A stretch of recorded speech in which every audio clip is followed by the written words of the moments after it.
हमारी आवाज ये होनी चाहिए। कोई भी लोकसभा बोले, विधानसभा बोले, हम बोले 10% आरक्षण अलग से। नंबर 2, 10% पॉलिटिकल आरक्षण चाहिए।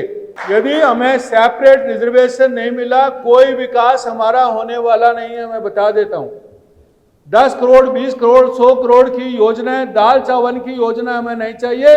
हम मेहनती कौम है, खुद कमा लेंगे। 10% आरक्षण हमें चाहिए।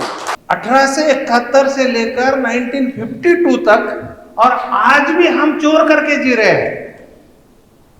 आज भी कहीं वारदात हो जाती है, गवर्नमेंट किसका भी रहे, पहले हमारे ये लोगों को उठाया जाता है। 17 तारीख को मैसेज आना चाहिए गवर्नमेंट को, सेंट्रल गवर्नमेंट को, कि भारत का डीएनटी समुदाय अपना हक और अधिकार छोड़ेगा नहीं।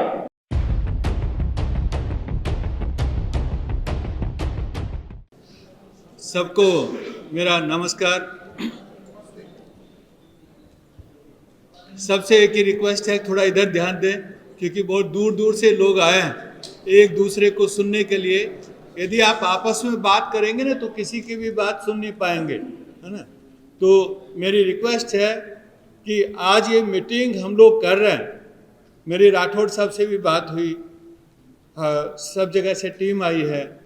आज जो मीटिंग कर रहे हैं उसका कल हमें रिजल्ट लेके जाना है। खाली हाथ मीटिंग किया और हम लोग विचार लेके चले गए, वो अपने को नहीं चाहिए। हमें एक्शन करके जाना है, एक्शन करके। सब लोग एग्री है मुझसे? कल के बाद 17 तारीख को गवर्नमेंट में ये न्यूज जानी चाहिए कि पूरा देश का डीएनटी कम्युनिटी एक हो रहा है और अपने हक और अधिकार छोड़ेगा नहीं। इतने धीरे बोलोगे तो नहीं मिलेगा। इतने धीरे बोलोगे तो हक अधिकार मिलने वाला नहीं। तो फिर बोलता हूं दोबारा, 17 तारीख को मैसेज आना चाहिए गवर्नमेंट को, सेंट्रल गवर्नमेंट को, कि भारत का डीएनटी समुदाय अपना हक और अधिकार छोड़ेगा नहीं। यही हम लोग डिस्कशन करने के लिए आए हैं, और ये 2 दिन में क्लैरिटी होनी चाहिए। एक एक पॉइंट के ऊपर 2 दिन में एक एक पॉइंट के ऊपर क्लैरिटी होनी चाहिए। फिर मैं रिक्वेस्ट करता हूं, जो भी वक्ता यहाँ पे आएंगे, राठौड़ साहब, मैं रिक्वेस्ट करना चाहता हूं कि ज़्यादा से ज़्यादा एक्शन पॉइंट पे विचार करें। जैसे मान लीजिए गुजरात से टीम आ रही है, तो कहने यहाँ पे ये प्लान बता के जाए कि भाई 17 तारीख के बाद हम लोग ये करने वाले हैं और आप सबको इनवाइट करके जाने वाले हैं। Gujarat team agree? हम लोग भी वही करेंगे। मैं फिर सबसे रिक्वेस्ट कर रहा हूँ कि आज के दौर में, सोशल मीडिया के दौर में, हमारे युवाओं के दौर में परिवर्तन बहुत जल्दी आ सकता है। तो निराश होने की जरूरत नहीं है। हम लोग सोचते हैं कि अभी तक नहीं हुआ, 78 साल में नहीं हुआ तो अभी क्या होगा। ये लाइन आपको माइंड में नहीं रखनी है। 6 महीने में परिवर्तन आ सकता है, 6 मंथ।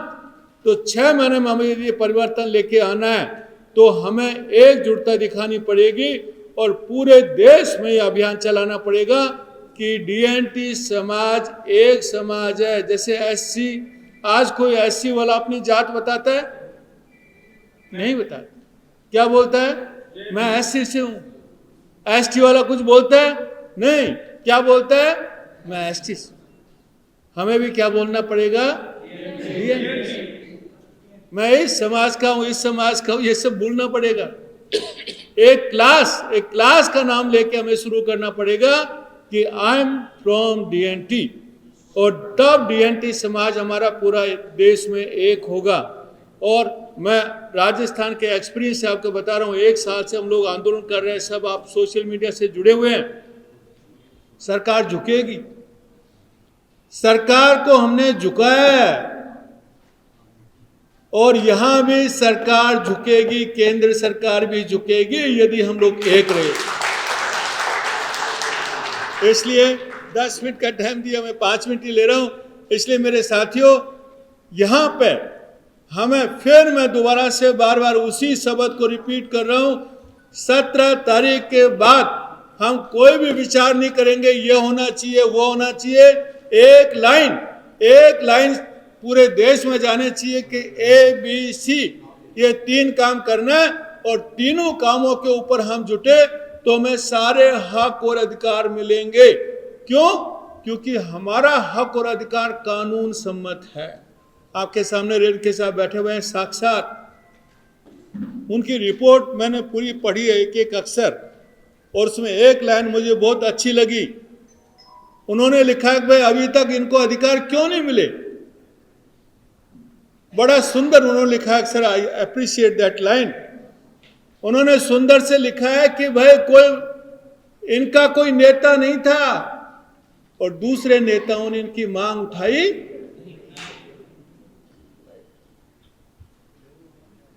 फैक्ट है, हमारा कोई नेता लोकसभा में जाके बोलता नहीं है।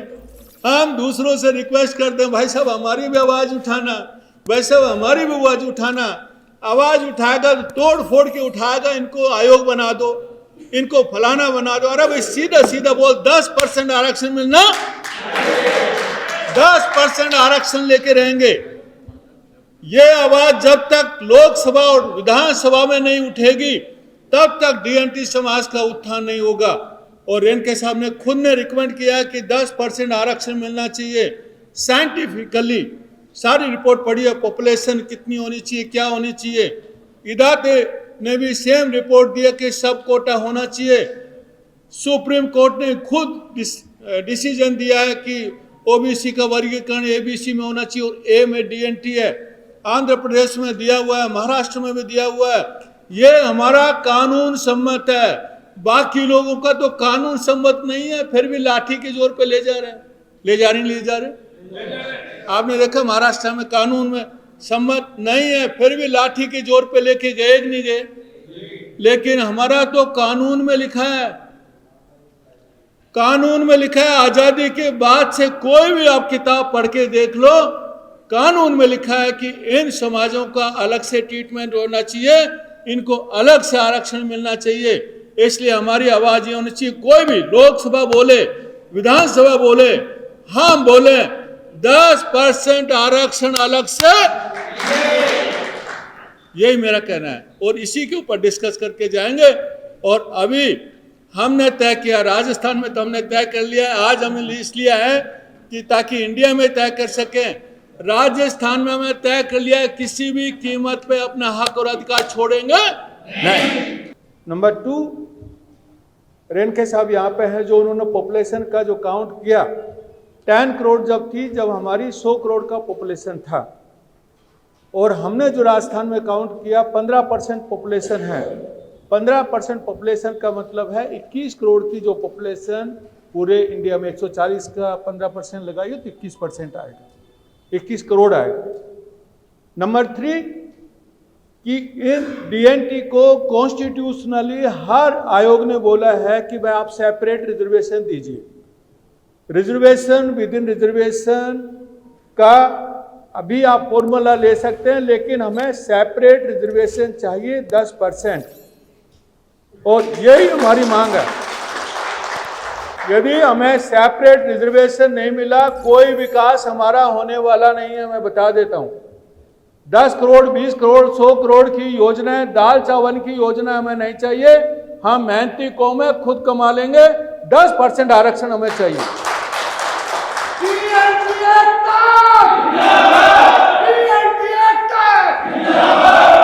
नंबर 2, 10% पॉलिटिकल आरक्षण चाहिए, क्योंकि ये समाज जगह जगह पे बिखरे हुए हैं।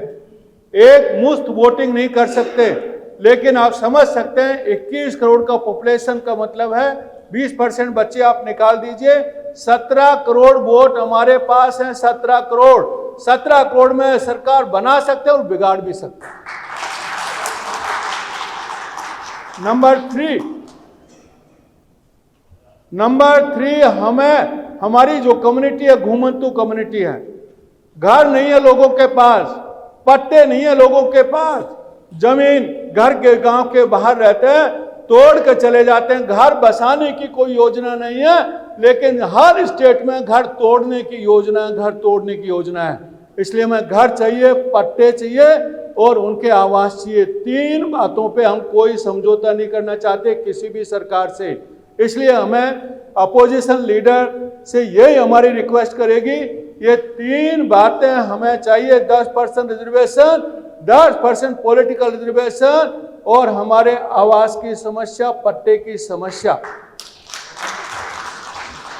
नंबर 4, हमने राजस्थान में करीब 2 साल से हम लोग इसके लिए हम लोग फाइट कर रहे हैं। वहां पे 78 लोगों पे मुकदमे लगे हुए हैं, हमारे 6 आदमी जेल गए हैं, दमन की नीति चालू है। मैं आपको इसलिए फीडबैक देना चाहता हूं, कांग्रेस ने एक आवाज नहीं उठाई विधानसभा में कि इन समाजों के ऊपर दमन हो रहा है, इनको जेल भेज रहे हैं, आंदोलन कर रहे हैं और जेल भेज रहे हैं। एक तरफ वार्ता कर रही है सरकार, दूसरी तरफ जेल भेजा जा रहा है हमारे लोगों को। 18 दिन जेल में रहने के बाद हमारे लोग बाहर आए हैं। इतना जाति जो हम लोग कहते थे ना, पहले क्रिमिनल कास्ट अंग्रेज करते थे, अभी भी अंग्रेजों से कम नहीं है, उतनी जाति आज भी हम पे हो रही है। इसलिए ये सारे मुद्दे यदि अपोजिशन लीडर लोकसभा में उठाते हैं और आवाज उठाते हैं तो मुझे लगता है कि हमारा एक आवाज होगी, सरकार भी ध्यान देगी और इस बात पर पूरे भारत में चर्चा होगी। और यदि आवाज नहीं उठेगी, कोई बात नहीं, आवाज नहीं उठती है, हम तो अपना आंदोलन का रास्ता ले लिया है, पूरे भारत में आंदोलन करेंगे। आवाज उठे ना उठे, कोई उठाए, सहायता करे ना करे, खुद के बल पे लड़ेंगे और खुद के बल पे हक और अधिकार लेकर रहेंगे। Thank you. प्राध्यापक पंडित चौहान। सभी साथियों प्रणाम। आज भारत के कोने से आए हुए सभी डीएनटी साथी, हमारा जो क्वेश्चन है, भाई साहब थोड़ा सा आप आपस में आवाज ना निकाले तो मैसेज करेक्ट जाएगा।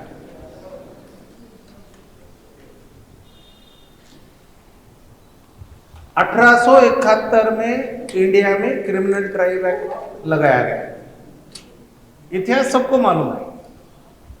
और उसके अंदर 1924 में 1924 में उसको थोड़ी सी ढील दी गई। 1950 में इंडियन कॉन्स्टिट्यूशन चालू हुआ, एक्सेप्ट हुआ। और हमारा जो 1871 में जो क्रिमिनल ट्राइब के अंदर लोग बंदिस्त थे, वो जेल में थे। एक तो ओपन जेल में थे, नहीं तो जंगल में कहीं तो भी छुपे थे। क्रिमिनल ट्राइब के अंदर उनका एक्ट के अंदर वो सर्वाइव कर रहे थे। साहब से हम मैसेज ये देना चाहते हैं कि किसी को अछूत बोलना ये डिस्क्रिमिनेशन बड़ा है, या किसी को चोर बोलना ये डिस्क्रिमिनेशन बड़ा है। अगर अछूत बोले तो कम से कम उसको जीने का तो हक मिलता है, मगर चोर बोल दिए तो उसको गोली है, दूसरा क्या रास्ता है। और हमारे लोगों ने 1871 से लेकर 1952 तक, और आज भी हम चोर करके जी रहे हैं। आज भी कहीं वारदात हो जाती है, गवर्नमेंट किसका भी रहे, पहले हमारे ये लोगों को उठाया जाता है। और इसमें से बाहर निकालने के लिए 52 में इलेक्शन हुआ। 52 में क्रिमिनल टाइप से हमें बाहर निकाला और जाते आदतन गुनहगार जमात करके हमें छोड़ दिया गया। हमारे लिए अफर्मेटिव एक्शन कुछ हुआ नहीं। एससी एसटी के लिए रिजर्वेशन हुआ, अरे कम से कम उनको जीने का हक था, हमें तो चोर करके बंद रखा था, हमारे लिए कोई एक्शन नहीं हुआ। हमारी जनगणना भी हुई नहीं, हमारे कोई दखल भी लिया गया नहीं, कुछ नहीं। 52 को छोड़ दिया गया। कुछ चंद लोग एससी एसटी में कहीं तो भी इन्वॉल्व थे। उसके बाद 1976 में कुछ ट्राइब को एससी में और कुछ को एसटी में इन्वॉल्व किया।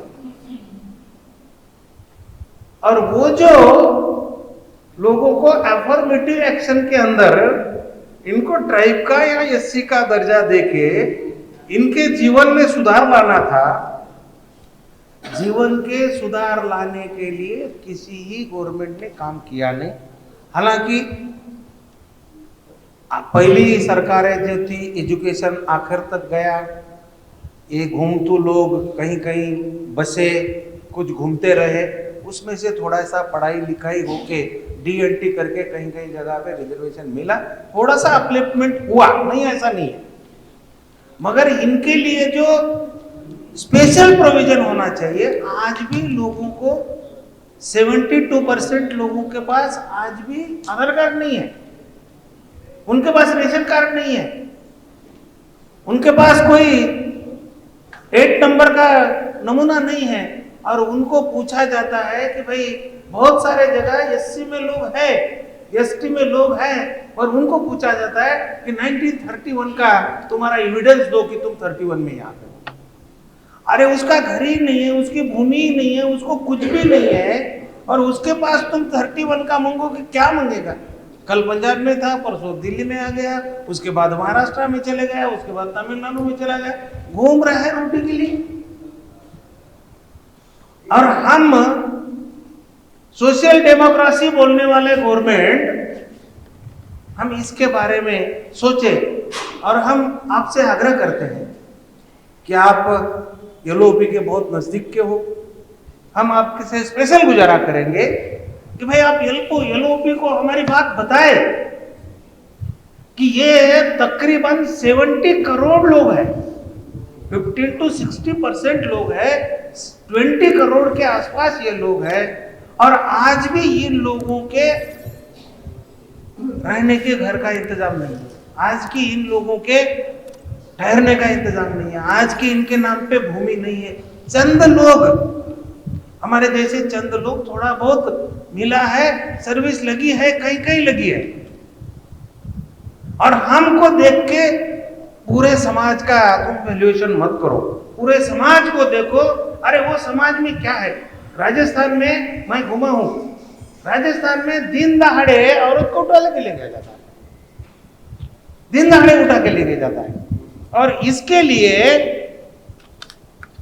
इन सब लोगों के बारे में स्पेशल एक्शन, अफर्मेटिव एक्शन होनी चाहिए, स्पेशल एक्शन होनी चाहिए। और उसके लिए हमारे को रिजर्वेशन देने का है तो कुछ तो भी ऐसा एक भ्रम ऐसा लगता है कि इनको 10% अलग से रिजर्वेशन देना है। हमें अलग से रिजर्वेशन देना नहीं है, हम ऑलरेडी ओबीसी में हैं, ऑलरेडी ओबीसी में है, हम ऑलरेडी डीएनटी में हैं, हमारे लिए प्रोविजन है। वही प्रोविजन हमें एससी एसटी में डाल के उतना उधर ऐड कर दो, लाइन करना है।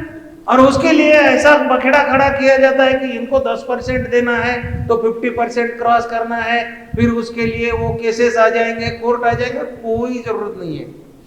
हमें हमारी कुछ जातियां, हमारे में से कुछ भाई एसटी में है, कुछ एससी में है, हमारे में से लोग है, हमारे बंजारा गवारिया, राजस्थान में गवारिया एससी में है, दिल्ली में बंजारा एससी में है, बहुत नट हमारा एससी में है, बहुत सारे लोग हमारे लोग उधर है। तो फिर हमें वो लाइन ऊपर उठा के हमारा इधर का जो है निकाल के नीचे डाल दो, हमें लाइन कर दो, हम आपका शुक्रगुजार रहेंगे। और आने वाले दिनों में आपकी सरकार बने और ऑर्डर निकले, इतनी बातें करते ठहरता हूं। जय हिंद, जय महाराज।